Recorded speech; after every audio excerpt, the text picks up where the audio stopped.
सत श्री अकाल।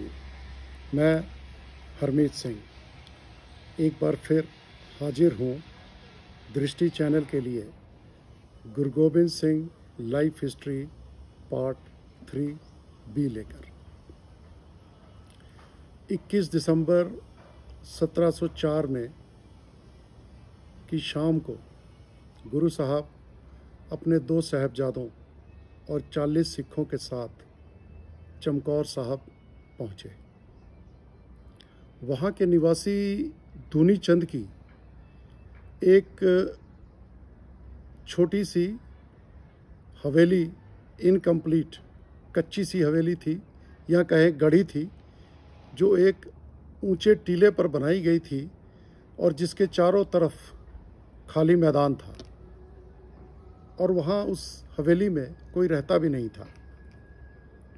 लेकिन सामरिक दृष्टि से ये हवेली या गढ़ी बहुत ही उपयुक्त थी, इसलिए गुरु साहब के कहने पर दूनी चंद ने वो खुलवा दी ताकि वहाँ पर सभी रात बिता सकें।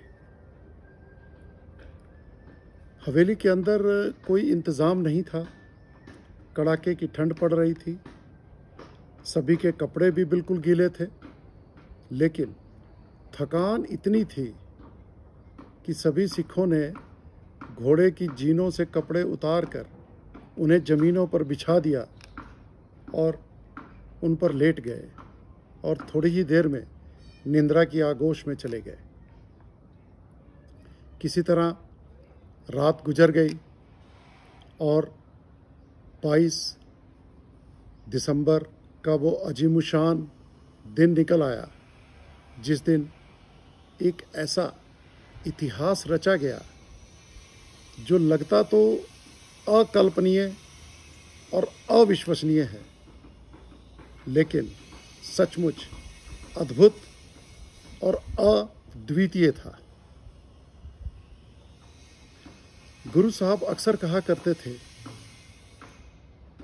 चिड़ियों से मैं बाज लड़ाऊं, चिड़ियों से मैं बाज लड़ाऊं, गिदड़ों को मैं सिंह बनाऊं, 1.25 लाख से एक लड़ाऊं, तब गुरु गोबिंद सिंह नाम कहाऊं। और आज वो दिन आ गया था जब इसे चरितार्थ होना था। सुबह होते ही सूचना मिली कि दुश्मन सेना टिड्डी दल की तरह यहाँ पहुँचनी शुरू हो गई है।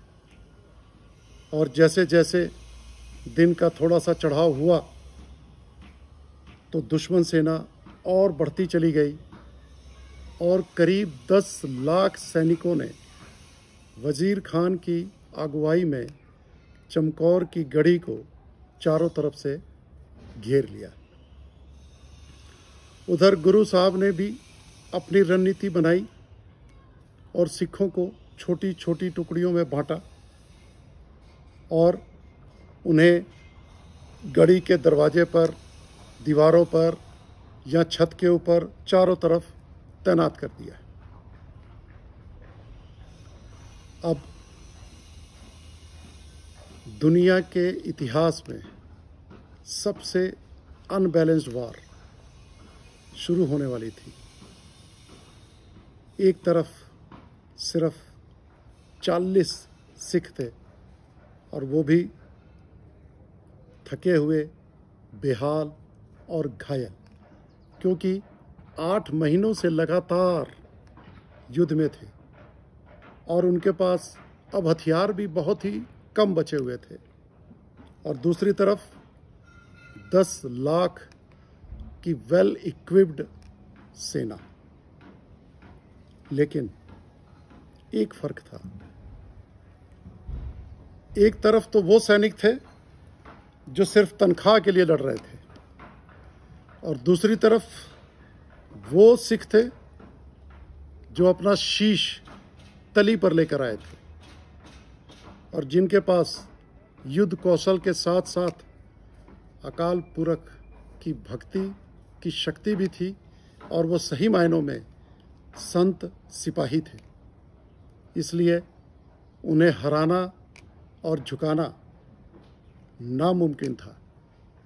क्योंकि उनका सिर्फ एक ही लक्ष्य था, धर्म और सत्य के लिए शहीद हो जाना। करीब 10,000 सिखों में से अब केवल 40 बचे थे।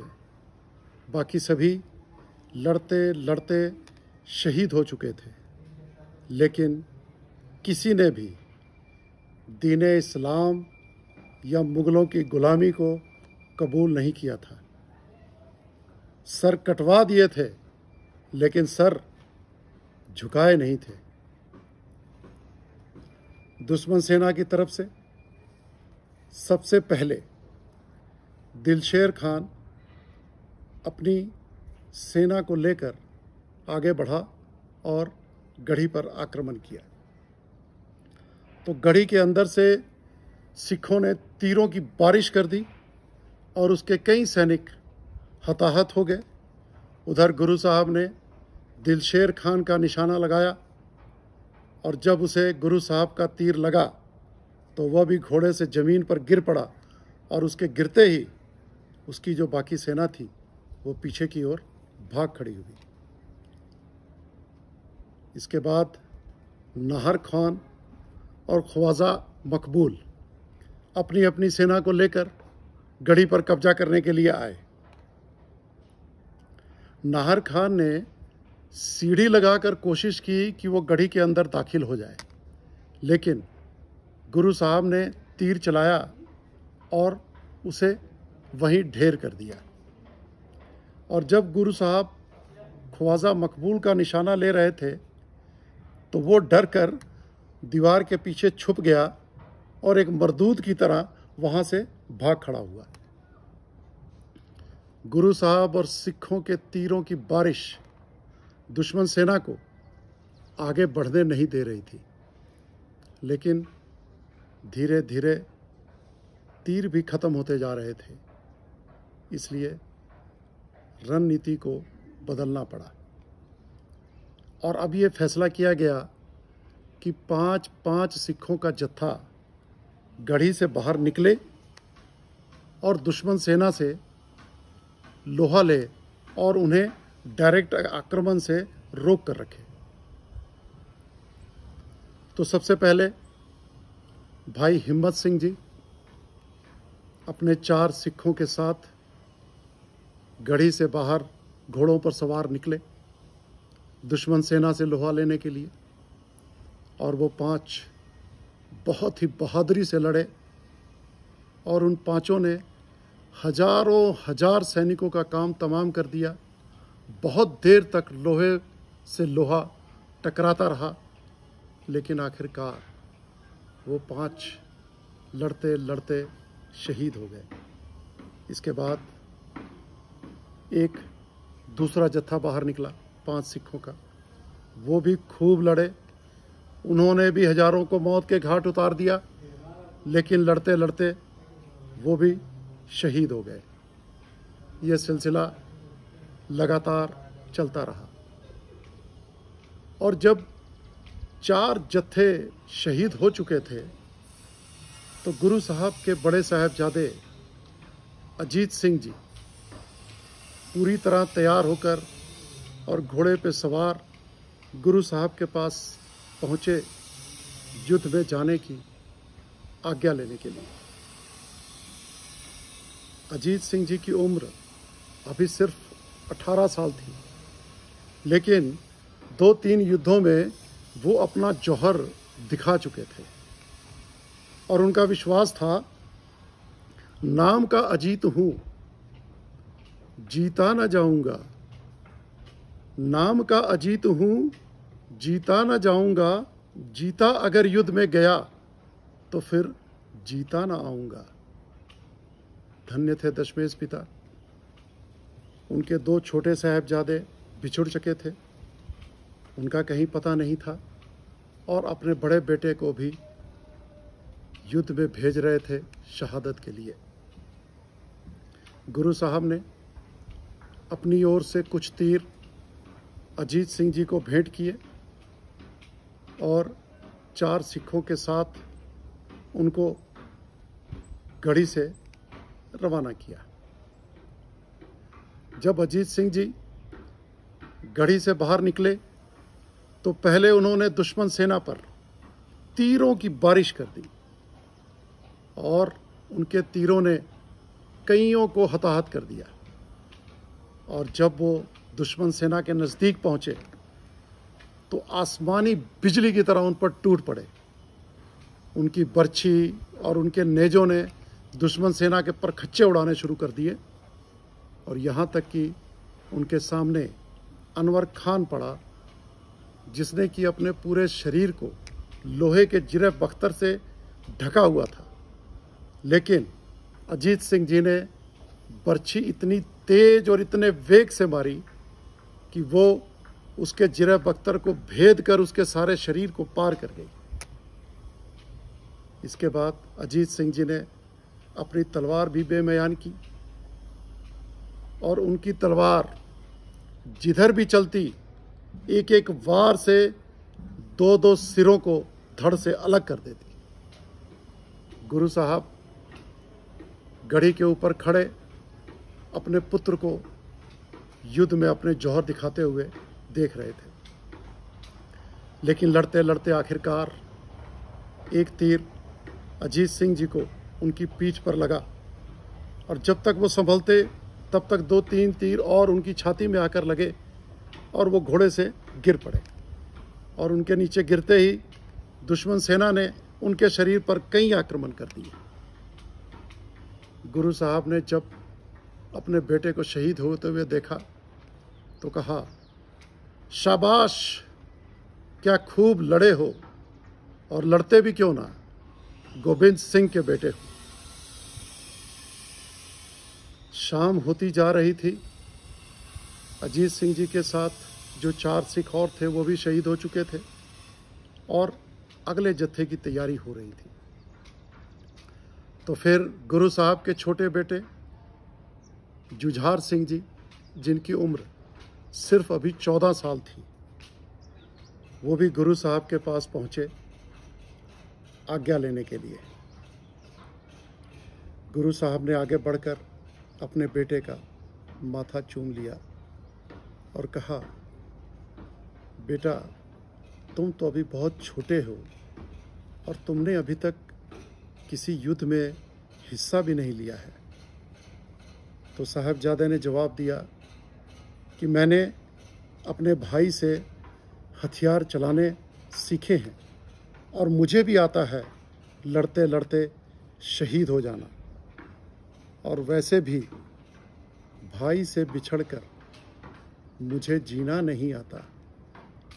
भाई से बिछड़कर मुझे जीना नहीं आता, खाना नहीं भाता, सोना नहीं भाता।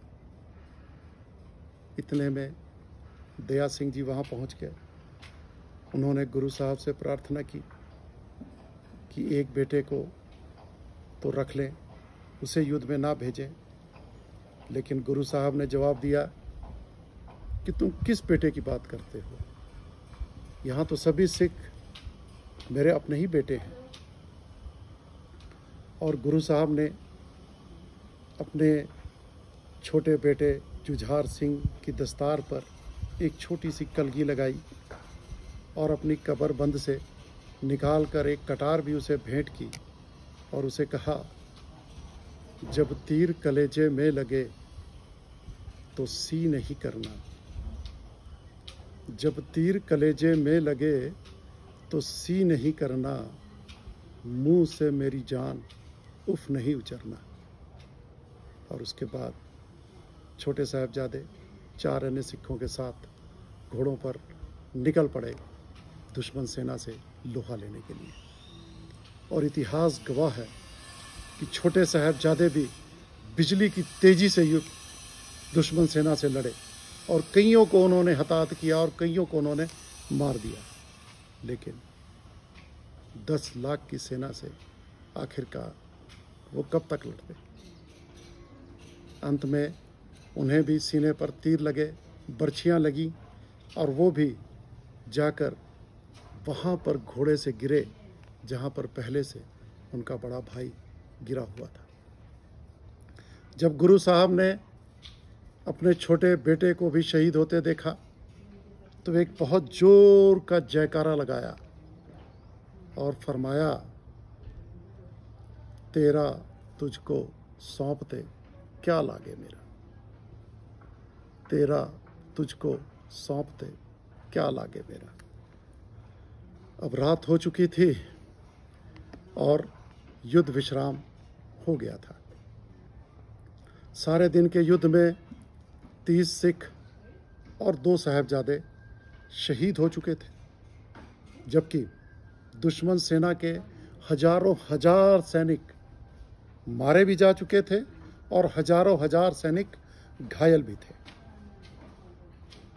अब गढ़ी में गुरु साहब ने ये ऐलान कर दिया कि सुबह पहले जत्थे के साथ वो खुद जाएंगे युद्ध में हिस्सा लेने के लिए।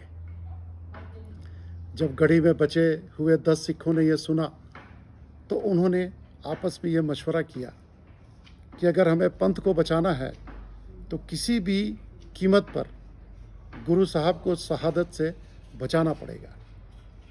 तो इसके लिए उन्होंने योजना बनाई और 5 सिख 5 प्यारे बनकर गुरु साहब के पास आए और उन्हें हुक्म दिया कि आज रात आप इस गढ़ी को छोड़कर यहाँ से निकल जाएं। अब गुरु साहब के पास कोई विकल्प नहीं था, क्योंकि 5 प्यारों को सर्वोच्च सत्ता गुरु ने खुद दी थी और अब उनकी आज्ञा मानना उनका धर्म था। इसलिए आधी रात के बाद गुरु साहब अपने 3 सिखों को लेकर घोड़ों पे सवार गढ़ी से बाहर निकले। रात बहुत अंधेरी थी, कड़ाके की ठंड थी, धीरे धीरे बारिश भी हो रही थी और जब उनके घोड़े युद्ध के मैदान में से निकल रहे थे तो एक जगह पर जाकर गुरु साहब का घोड़ा रुक गया। अंधेरा बहुत था। गुरु साहब घोड़े से उतरे देखने के लिए। उधर दया सिंह जी भी घोड़े से उतर पड़े तो क्या देखते हैं कि सामने दोनों साहबजादों की लाशें पड़ी हुई थीं और घोड़ा उन्हें प्यार कर रहा था और घोड़े की आंखों से लगातार आंसू बह रहे थे। दया सिंह की आंखों से भी आंसू निकल पड़े और उन्होंने गुरु से याचना की, प्रार्थना की कि आप चले जाएं यहाँ से और मुझे यहाँ रहने दें ताकि मैं इन 2 बच्चों का संस्कार कर सकूं। तो गुरु साहब ने जवाब दिया, शहीदों की शहादत पर आंसू नहीं बहाते दया सिंह, और यहाँ तो मेरे 30 और बेटों की लाशें भी पड़ी हुई हैं। तुम क्या सबका संस्कार कर पाओगे? नहीं। तो फिर इन 2 का क्यों? तुम मेरे ऊपर ये तोहमत ना लगवाओ कि गुरु ने सिख और समझे और बेटे और। गुरु साहब ने आज्ञा दी दया सिंह को वहाँ से चलने की और योजना के मुताबिक तीरों से दुश्मन की सारी मशालें बुझा दी गई और 3 दिशाओं में ये आवाज़ की गई कि वो हिंद का पीर जा रहा है, अगर रोक सको तो रोको। अंधेरा बहुत था, 3 दिशाओं से आवाज़ें आई थी। दुश्मन सेना बहुत ही कंफ्यूज हो गई और आपस में ही भिड़ गई। इस अफरा तफरी के माहौल में तीनों सिख और गुरु साहब वहाँ से सुरक्षित माछीवाड़े के जंगलों की तरफ निकल पड़े। जब सुबह हुई तो सेना को चारों तरफ अपनी ही लाशें नजर आई। तो गुस्से और फ्रस्ट्रेशन में सारी सेना एक साथ गढ़ी पर उन्होंने आक्रमण कर दिया। गढ़ी में बचे हुए 7 सिखों ने खूब डट कर इनका सामना किया और आखिरकार लड़ते लड़ते शहीद हो गए। और उसके बाद जब दुश्मन सेना ने सारी लाशों की पड़ताल की तो उन्हें गुरु साहब का कहीं भी अता पता नहीं चला। लाखों की सेना गंवाने के बाद और लाखों का खजाना लुटाने के बाद भी मुगल सेना गुरु गोविंद सिंह जी को गिरफ्तार करने में नाकाम रही थी। और ये शिकस्त इतनी करारी थी कि इसने औरंगजेब को भी तोड़ के रख दिया। एक मुसलमान शायर अल्लाह यार खान जोगी ने कहा, चमक है मेहर की, चमक है मेहर की, चमकौर तेरे ज़र्रों में। और हिंद में अगर एक कोई भी तीरथ है यात्रा के लिए तो वो है सिर्फ चमकौर साहब। आज इतना ही। अगली वीडियो में अब आपसे मुलाकात होगी। वाहे गुरु जी का खालसा, वाहे गुरु जी की फतेह।